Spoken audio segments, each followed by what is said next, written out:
Hello students, I am Tripti Rajput from Mathematics Department of Bharati Group of College। आज हम लोग start करने वाले हैं change of order of integration. हम लोग डबल इंटीग्रेशन पढ़ रहे थे। अब आप लोग डबल इंटीग्रेशन में जानते हैं उसका साइन क्या होता है, इंटीग्रेशन, ठीक है, dx dy।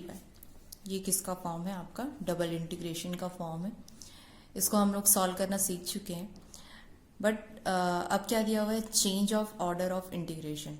ठीक, इसका मतलब है पहले हम लोग क्या करते थे, यहाँ पहचानते कैसे हैं कि इंटरवल्स रहते हैं कि हमको किसके रिस्पेक्ट में पहले इंटीग्रेशन करना है, ये बताता है ये।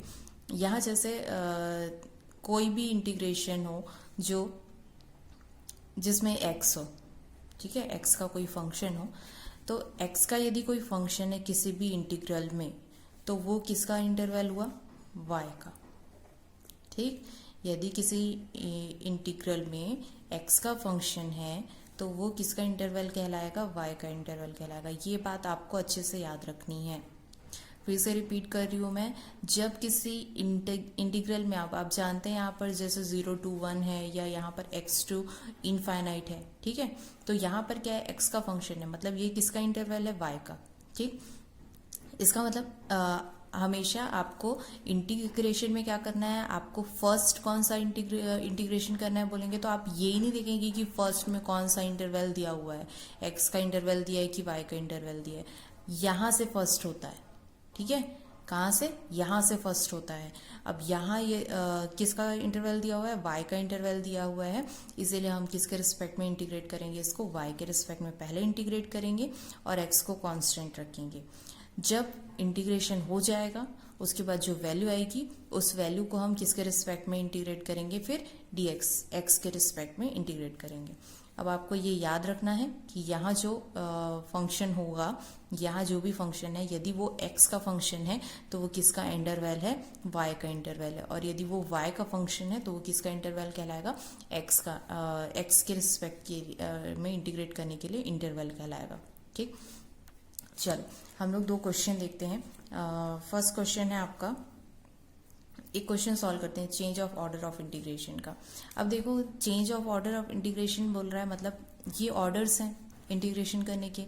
ये यहाँ जो इंटरवल रहता है, यदि यहाँ जिसका भी इंटरवल रहा, इंटीग्रल्स रहे, तो वहाँ क्या करना है, हमको उसके रिस्पेक्ट में पहले इंटीग्रेट करना होता है। ठीक, अब चेंज ऑफ ऑर्डर का मतलब है कि यदि यहाँ पर x के रिस्पेक्ट, y के रिस्पेक्ट में इंटीग्रेट करने को बोला गया है क्वेश्चन में, तो हमको क्या करना पड़ेगा, ऑर्डर चेंज करना पड़ेगा। मतलब सबसे पहले हम लोग x के रिस्पेक्ट में करेंगे, उसके बाद y के रिस्पेक्ट में करेंगे। ठीक है, मतलब ये जो 0 to 1 है वो किधर आ जाएगा, यहाँ आ जाएगा, और ये कितना हो जाएगा, x to इनफाइनाइट। ठीक, अब आप बोल रहे होंगे कि change of order of integration में ऐसा क्या है पढ़ने के लायक और क्यों ज़रूरत पड़ती है। तो कभी कभी ये होता है कि यहाँ जो फंक्शन हमको इंटीग्रेट करने को दिया हुआ है, ठीक है, यहाँ कोई फंक्शन होता है ना, ये इंटीग्रेट करने को जो दिया हुआ है वो फंक्शन क्या है, हम इस ऑर्डर के साथ इंटीग्रेट नहीं कर पा रहे हैं, तब हमको क्या ज़रूरत पड़ती है, चेंज ऑफ इंटीग्रेशन की ज़रूरत पड़ती है। अब यहाँ पर तो मैंने एग्जाम्पल के लिए ये लिख दिया आपको कि पहले आपको इसका ऑर्डर चेंज करना पड़ेगा, तो ये इंटरवल इधर हो जाएगा और इसका इंटरवल इधर आ जाएगा। ठीक, ऐसा जस्ट इतना ईजी तो नहीं होता है change of order of integration, but आपको थोड़ी मेहनत करनी पड़ेगी, जो मैं आपको बता रही हूँ। आप लोग बोल रहे होंगे कि सीधे हो गया, ये तो बहुत सिंपल है। ऐसा नहीं है, ये इंटरवल्स चेंज हो जाते हैं जब हम लोग change of order of integration पढ़ते हैं तो। ठीक, तो आते हैं, एक एग्जांपल लेते हैं उसको समझने के लिए।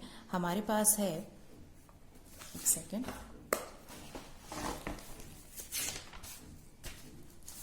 हाँ, ये एग्जांपल ले रहे हैं हम। हमारे पास है 0 to infinite x to the power infinite e to the power minus y upon y dx dy। ये हमारे पास इंटीग्रल है जिसका हमको इंटीग्रेशन निकालना है। कैसा, change of order of integration पढ़ रहे हैं।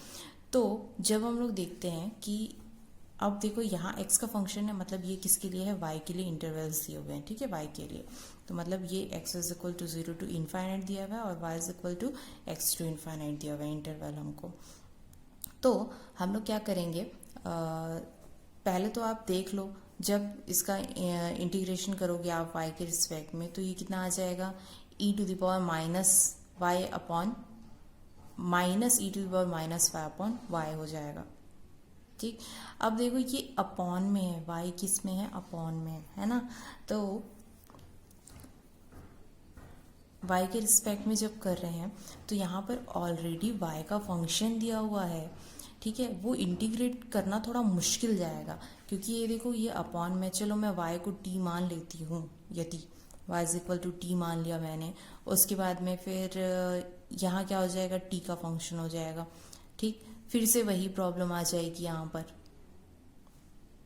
इस माइनस वाई को मैंने मान लिया, 1 अपॉन वाई को यदि मैं t लेती हूँ, ठीक है, 1 upon Y is equal to T लेती हूँ, तो इसका D T by D Y हो जाएगा, ये 1 अपॉन वाई हो जाएगा आपका y इनवर्स का हो जाएगा minus Y to the power minus 2, मतलब माइनस 1 अपॉन वाई स्क्वायर हो जाएगा। ठीक, अब बताओ मुझे कि आप कैसे डी टी की वैल्यू निकालती हूँ, या सॉरी डी वाई की वैल्यू निकालती हूँ यदि मैं, तो वो आ जाएगा minus Y square is equal to 1 upon T, sorry D Y हो जाएगा। ठीक है, अब मैं y की वैल्यू चेंज करती हूँ तो क्या हो जाएगा, यहाँ फिर से हम फंस जाएंगे कि हम कैसे सॉल्व करें अब इसको। ठीक, इसीलिए हमको क्या करना पड़ रहा है, change of integration, order of integration का यूज़ करना पड़ रहा है। इतना लेंथी हो जाएगा ये सॉल्व करने पे कि आप थक जाएंगे, और एट लास्ट यदि एग्जाम में क्वेश्चन आएगा तो आप छोड़ देंगे। ठीक है, तो हम लोग इसको change of order of integration से बनाते हैं। तो सबसे पहले तो हमको इसका ड्रॉ करना पड़ेगा इसका। तो ड्रॉ किस बेस पे करते हैं हम लोग, इंटरवैल्स के बेस पे करते हैं। तो देखो x इज इक्वल टू 0 दिया है अपर लिमिट, और x की अपर लिमिट दी है इनफाइनाइट और लोअर लिमिट दी है 0, और y की अपर लिमिट दी है x, लोअर लिमिट दी है x, और अपर लिमिट दी हुई है इनफाइनाइट। ठीक है, तो पहले तो एक्स वाई एक्सिस बना लेते हैं हम लोग, ये x हो गया, ये y हो गया। अब इसमें देखो इनफाइनाइट को ड्रॉ करना तो मुश्किल है, x भी इनफाइनाइट तक जा रहा है और y भी इनफाइनाइट तक जा रहा है। x इज इक्वल टू 0 को हम यहाँ पे ड्रॉ कर सकते हैं, क्योंकि यहाँ वैल्यू 0 0 होती है। अब क्या दिया हुआ है यहाँ पर, y is equal to X दिया हुआ है, तो y is equal to X का मतलब है, मैं इसको देखो y की x की वैल्यू जैसे जैसे बढ़ती जाएगी वैसे वैसे y की वैल्यू भी बढ़ती जाएगी। जैसे 0 है तो x इज इक्वल टू 0 रखेंगे तो y इज इक्वल टू भी 0, x इज इक्वल टू 1 रखेंगे तो y इज इक्वल टू भी 1 आएगा, x इज इक्वल टू 2 रखूंगी तो y इज इक्वल टू भी 2 आएगा। इसका मतलब है एक लाइन मिलेगी हमको। ठीक, अब सिमेट्रिक लाइन भी बना लेते हैं, क्योंकि वो सिमेट्रिक होती है, माइनस वैल्यू रखेंगे तो भी माइनस में आएगी वैल्यू। ठीक है, मतलब एक लाइन मिल रही है। इसका इक्वेशन कैसा है, क्या है, y is equal to X है। ठीक, अब देखो हमको कौन से पार्ट का जो वैल्यू निकालना है, वो कौन से पार्ट का निकालना है, इस पार्ट का। ठीक है, अब क्यों, जब हम लोग चेंज ऑफ इंटीग्रेशन करते हैं, अब आपको याद होगा कि जब भी हम लोग सॉल्व करते थे तो एक स्ट्रिप लेते थे। ठीक है, तो स्ट्रिप किसके पैरेलल लेते थे, y के पैरेलल लेते थे। क्यों, क्योंकि हम लोग को y का इंटरवल्स निकालना रहता था। अब क्या है, यदि हमको y के इंटरवल्स निकालने रहते तो हम ये वाला एरिया लेते। ठीक है, अभी हमको change of order of integration करना है ना, तो यहाँ y के लिए इंटरवल दिया है, तो हमको क्या करना है, हमको x के लिए इंटरवल्स निकालना है। नया जो इंटरवल निकलेगा वो x के लिए निकलेगा। यहाँ पर y तो पता चल गया हमको कि कितना होगा, 0 टू इनफाइनाइट होगा। ठीक है, लेकिन जो x होगा तो x कितना होगा, चलो y तो पता चल गया यहीं से, y is equal to 0 to infinite है, 0 टू इनफाइनाइट है, सॉरी 0 टू x है। ठीक है, अब हम लोग क्या देख रहे हैं, y के लिए देख रहे हैं। तो y के लिए क्या होगा, y यहाँ पर एक स्ट्रिप बनाएंगे। ठीक, अब हम लोग देखेंगे कि यहाँ y की वैल्यू कितनी है, y के लिए बना रहे हैं ना, तो सॉरी x के लिए, तो यहाँ देखेंगे x के पैरेलल लिए स्ट्रिप हम लोगों ने, ए बी लिख दो, इसको ए बी वैल्यू दे दिए। ठीक, अब यहाँ x की वैल्यू कितनी है, अब इस लाइन में देखो x की वैल्यू बढ़ रही है, x लेकिन किसके इक्वल है, हमेशा y के इक्वल है, तो x की एक लिमिट क्या हो गई, y हो गई। और यहाँ पर x की वैल्यू क्या होती है, x इज इक्वल टू 0 होता है हमेशा यहाँ पर, तो x is equal to 0 to कितना हो रहा है, y हो रहा है। ठीक, तो ये मिल गई हमको change of order of integration से, उसकी वैल्यू मिल गई, माइनस वाई अपॉन वाई हो गया, और यहाँ क्या हो जाएगा, डी वाई डी एक्स हो गया। अब सबसे पहले किसके रिस्पेक्ट में इंटीग्रेशन होगा हमारा, x के रिस्पेक्ट में, तो 0 टू x, ये 0 टू y, डी वाई को कॉमन रखेंगे और ये हो जाएगा e to the power minus Y upon Y D Y, sorry D X. ठीक, अब इंटीग्रेट करते हैं 0 टू x, ये हो जाएगा e to the power minus Y upon Y, X के रिस्पेक्ट में हो रहा है तो कितना आएगा, x e to the power minus Y upon Y. अब यहाँ लिमिट रख रहे हैं 0 टू y, क्या क्या dy, ये कितना आएगा हमारा 0 टू x, y वैल्यू रखने पे ये हो गया y e to the power minus Y upon y, y और y कैंसल हो गए, dy। ठीक, अब ये 0 टू x कितना आया, e to the power minus Y dy, integrate करते हैं इसको, तो ये कितना होगा, minus e to the power minus Y 0 to x, कितना आ जाएगा, y की जगह पे x रखेंगे हम लोग, कितना आएगा, minus e to the power minus x आएगा। तो ये हुआ आपका इंटीग्रेशन, डबल इंटीग्रेशन सॉल्व हो गया।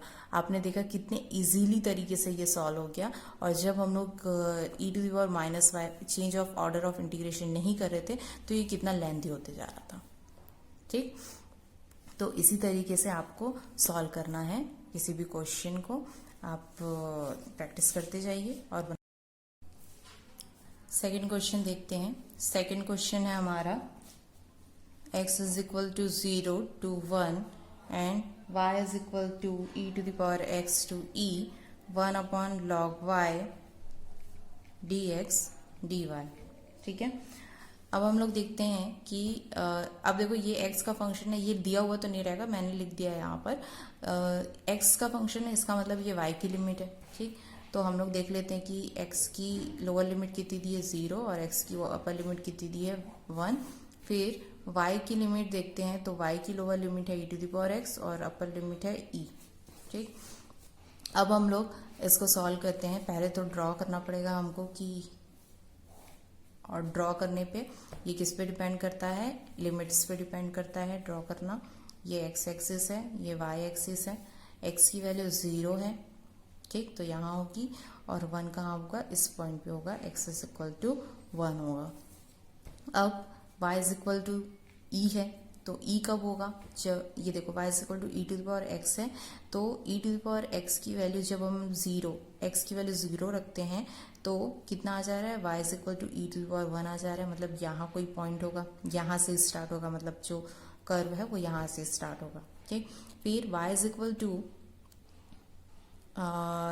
1 रखते हैं तो y की वैल्यू कितनी आती है, e। अब e का कोई पॉइंट मैं यहाँ ले लेती हूँ, y is equal to e, और उसके लिए x की वैल्यू क्या ली मैंने 1, मतलब यहाँ से कुछ।